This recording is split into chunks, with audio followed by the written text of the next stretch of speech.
Hi friends, I'm Sonia. Welcome to my channel Simple at Very Creative. ഈ വീഡിയോയിൽ chain സ്റ്റിച്ചിന്റെ വേരിയേഷനായ വീറ്റർ stitch എങ്ങനെ ചെയ്യാമെന്നാണ് share ചെയ്യുന്നത്. പ്രീവിയസ് വീഡിയോയും ചെയിൻ സ്റ്റിച്ചിന്റെ വേരിയേഷൻസിനെ കുറിച്ചിട്ടുള്ളതായിരുന്നു. അതിന്റെ ലിങ്ക് ഡിസ്ക്രിപ്ഷനിൽ മെൻഷൻ ചെയ്തിട്ടുണ്ട്. വീറ്റർ സ്റ്റിച്ച് എങ്ങനെ ചെയ്യാമെന്ന് നോക്കാം. ഇതിനായിട്ട് 6 നൂലാണ് ഞാനിവിടെ ഉപയോഗിച്ചിരിക്കുന്നത്. ഇതൊരു ഡെക്കറേറ്റീവ് സ്റ്റിച്ച് ആണ്. ആദ്യം 3 പാരലൽ ലൈൻ ഫാബ്രിക്കിൽ മാർക്ക് ചെയ്യുക. താഴത്തെ ലൈനിൽ നീഡിൽ ഫാബ്രിക്കിലൂടെ എടുത്തിട്ട് മിഡിൽ ലൈനിലേക്ക് ഡയഗണലായി ഒരു സ്ട്രെയിറ്റ് സ്റ്റിച്ച് ചെയ്യുക. വീണ്ടും മുകളിലത്തെ ലൈനിൽ നീഡിൽ ഫാബ്രിക്കിലൂടെ എടുത്തിട്ട് മിഡിൽ ലൈനിൽ ആദ്യത്തെ സ്റ്റിച്ച് കംപ്ലീറ്റ് ചെയ്തെടുത്ത് നീഡിൽ ഫാബ്രിക്കിലൂടെ താഴോട്ട് എടുക്കുക. ഇനി മിഡിൽ ലൈനിൽ വീഡിയോയിൽ കാണിച്ചിരിക്കുന്നത് പോലെ നീഡിൽ ഫാബ്രിക്കിലൂടെ എടുത്ത് മിഡിൽ ലൈനിൽ തന്നെ ആദ്യത്തെ 2 സ്റ്റിച്ചും ജോയിൻ ചെയ്തെടുത്ത് നീഡിൽ ഫാബ്രിക്കിലൂടെ താഴോട്ട് എടുക്കുക.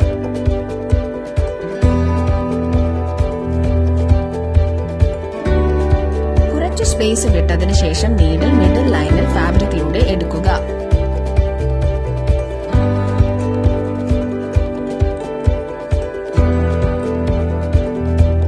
ആദ്യത്തെ 3 സ്റ്റിച്ചിന്റെ അകത്ത് കൂടെ നീഡിൽ പാസ് ചെയ്ത് സ്റ്റിച്ച് സ്റ്റാർട്ട് ചെയ്തെടുത്ത് നീഡിൽ ഫാബ്രിക്കിലൂടെ താഴോട്ട് എടുക്കുക. വീണ്ടും മുകളിലെ ലൈനിൽ നീഡിൽ ഫാബ്രിക്കിലൂടെ എടുത്ത് ഡയഗണലായി ഒരു സ്റ്റിച്ച് ചെയ്യുക.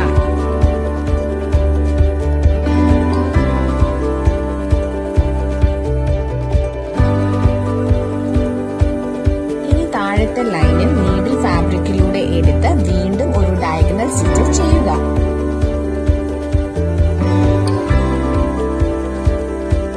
മിഡിൽ ലൈനിൽ കുറച്ച് സ്പേസ് വിട്ടതിന് ശേഷം നീഡിൽ ഫാബ്രിക്കിലൂടെ എടുക്കുക.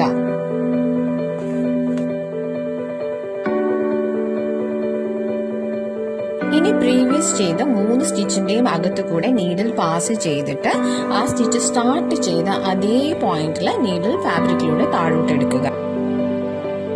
ഈ പ്രോസസ് കണ്ടിന്യൂ ചെയ്യുക. ഇങ്ങനെയാണ് വീറ്റർ സ്റ്റിച്ച് ചെയ്യുന്നത്.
For any clarification, please write in the comment section and press the like button to this video if this was useful. Thanks for watching.